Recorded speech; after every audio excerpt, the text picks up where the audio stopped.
Welcome back to our daily Bible reading plan. Today is December 19th.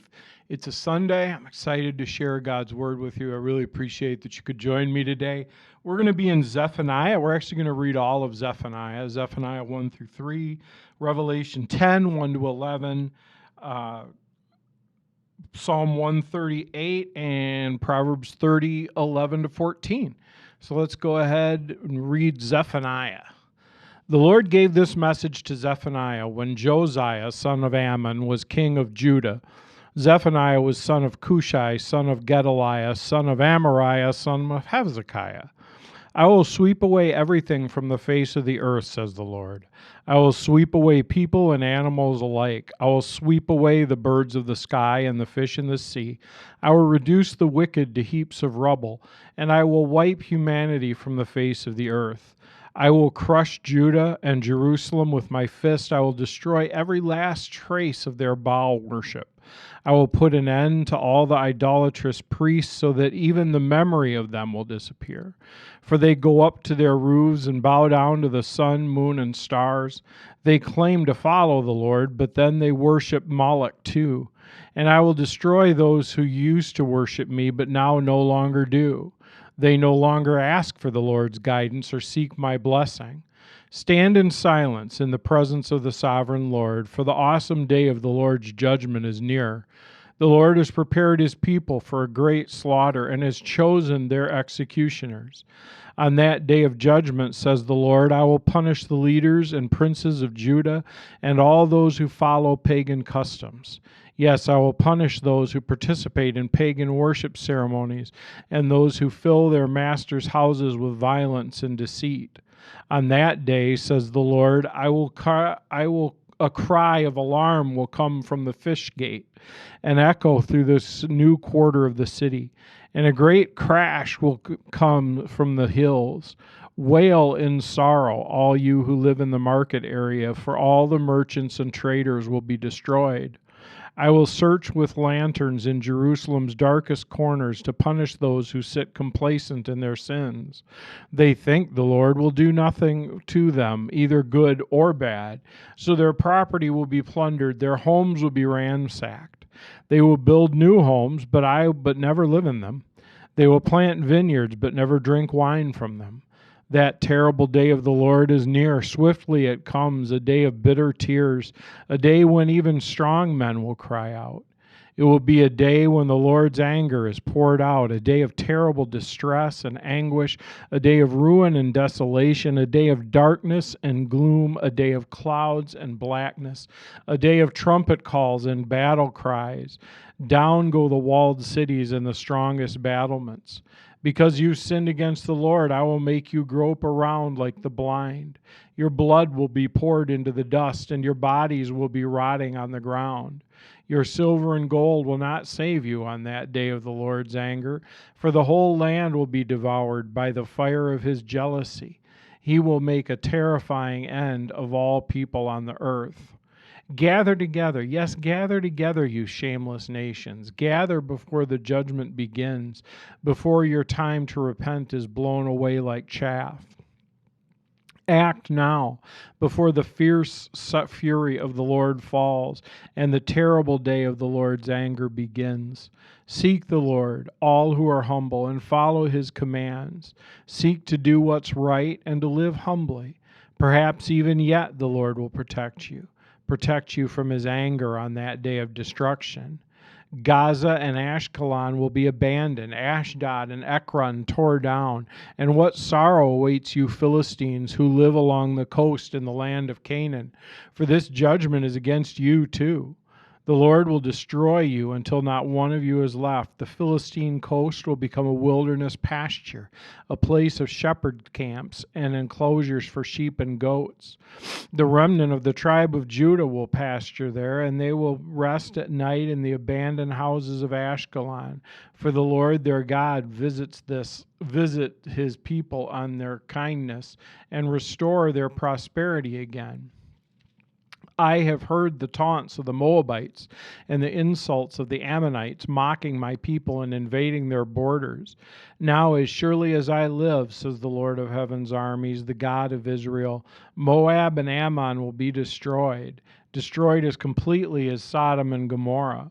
Their land will become a place of stinging nettles, salt pits, and eternal desolation. The remnant of my people will plunder them and take their land. They will receive the wages of their pride, for they have scoffed at the people of the Lord's heaven's armies. The Lord will terrify them as he destroys all the gods in the land, when nations around the world will worship the Lord, each in their own land. You Ethiopians will also be slaughtered by my sword, says the Lord.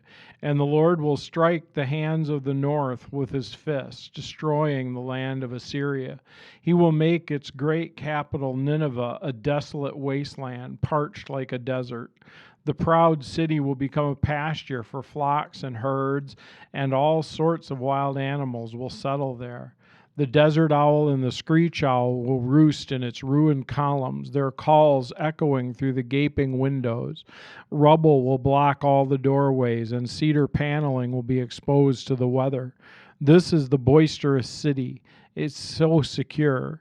I am the greatest, it boasted. No other city can compare with me. But now, look at what has become an utter ruin, a haven for wild animals. Everyone passing will laugh in derision and shake a defiant fist. What sorrow awaits rebellious, polluted Jerusalem, the city of violence and crime? No one can tell it anything. It refuses all correction. It does not trust in the Lord or draw near to its God. Its leaders are like roaring lions hunting for their victims.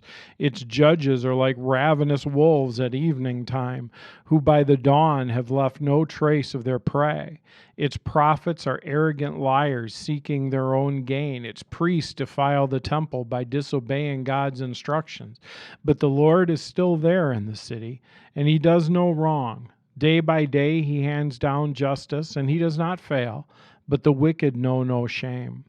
I have wiped out many nations, devastating their fortress walls and towers. Their streets are now deserted, their cities lie in ruin. There are no survivors, none at all. I thought, surely they will have reverence for me now. Surely they'll listen to my warnings.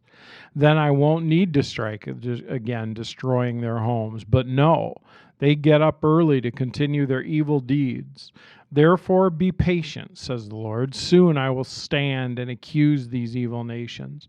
For I have decided to gather the kingdoms of the earth and pour out my fiercest anger and fury on them. All the earth will be devoured by the fire of my jealousy. Then I will purify the speech of all people so that everyone can worship the Lord together. My scattered people who live beyond the rivers of Ethiopia will come to present their offerings. On that day you will no longer need to be ashamed, for you will no longer be rebels against me. I will remove all proud and arrogant people from among you. There will be no more haughtiness on my holy mountain. Those who are left will be the lowly and the humble, for it is they who trust in the name of the Lord. The remnant of Israel will do no wrong. They will never tell lies or deceive one another. They will eat and sleep in safety, and no one will make them afraid. Sing, O daughter of Zion. Shout aloud, O Israel. Be glad and rejoice with all your heart, O daughter of Jerusalem. For the Lord will remove his hand of judgment and will disperse the armies of your enemy. And the Lord himself, the King of Israel, will live among you. At last your troubles will be over, and you will never again fear disaster. On that day the announcement to Jerusalem will be, cheer up, Zion, don't be afraid, for the Lord your God is living among you. He is a mighty Savior. He will take delight in you with gladness, and with love he will calm all your fears. He will rejoice over you with joyful songs. I will gather you who mourn for the appointed festivals. You will be disgraced no more, and I will deal severely with all those who have oppressed you. I will save the weak and the helpless ones. I will bring together those who were chased away. I will give glory and fame to my former exiles, wherever they have been mocked and shamed. On that day I will gather you together and bring you home again, and I will give you a good name, a name of distinction among all the nations of the earth, as I restore your fortunes before their very eyes. I, the Lord, have spoken. And then we go to Revelation chapter 10. Then I saw another mighty angel coming down from heaven, surrounded by a cloud, with a rainbow over his head. His face shone like the sun, and his feet were like pillars of fire, and in his hand was a small scroll that had been opened. He stood with his right foot on the sea and his left foot on the land, and he gave a great shout like the roar of a lion, and when he shouted, the seven thunders answered. Then the seven thunders spoke. I was about to write, but I heard a voice from heaven saying, "Keep secret what the seven thunders said. Do not write it down." And then the angel I saw standing on the sea and on the land raised his right hand toward the heaven. He swore an oath in the name of the one who lives forever and ever, who created the heavens and everything in them, the earth and everything in it, and the sea and everything in it. He said, "There will be no more delay. When the seventh angel blows his trumpet, God's mysterious plan will be fulfilled. It will happen just as he announced it to his servants and prophets." Then the voice from heaven spoke to me again. "Go and take the open scroll from the hand of the angel who's standing on the sea and on the land." So I went to the angel and told him to give me the small scroll. "Yes, take it and eat it," he said. "It will be sweet as honey in your mouth, but it will turn sour in your stomach." So I took the small scroll from the hand of the angel and I ate it. It was sweet in my mouth, but when I swallowed it, it turned sour in my stomach. And then I was told, "You must prophesy again about many people, nations, languages, and kings." And we're going to go back to Psalm 138. Psalm 138. I give you thanks, O Lord, with all my heart. I will sing your praises before the gods. I bow before your holy temple as I worship. I praise your name for your unfailing love and faithfulness, for your promises are backed by all the honor of your name. As soon as I pray, you answer me. You encourage me by giving me strength. Every king in all the earth will thank you, Lord, for all of them will hear your words. Yes, they will sing about the Lord's ways, for the Lord is very great. And though the Lord is great, he cares for the humble, but he keeps his distance from the proud. Though I'm surrounded by troubles, you will protect me from the anger of my enemies. You reach out your hand, and power of your right hand will save me. The Lord will work out his plans for my life. For your faithful love, O Lord, endures forever. Don't abandon me, for you made me. And then Proverbs 30, verses 11 to 14. Some people curse their father and do not thank their mother. They are pure in their own eyes, but they're filthy and unwashed. They look proudly around, casting disdainful glances. They have teeth like swords and fangs like knives. They devour the poor from the earth and the needy from among humanity. Then let's see what Oswald Chambers has to say today, December 19th.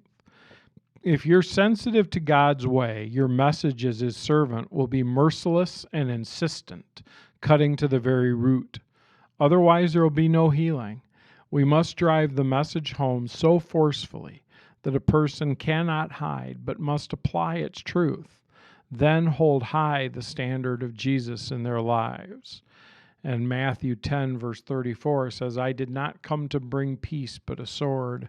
That's a good reminder. I think sometimes I'm tempted to soften things so that it's easier to believe. And I think I struggle with the reality sometimes of that the gospel can be very, very demanding and often is very, very demanding.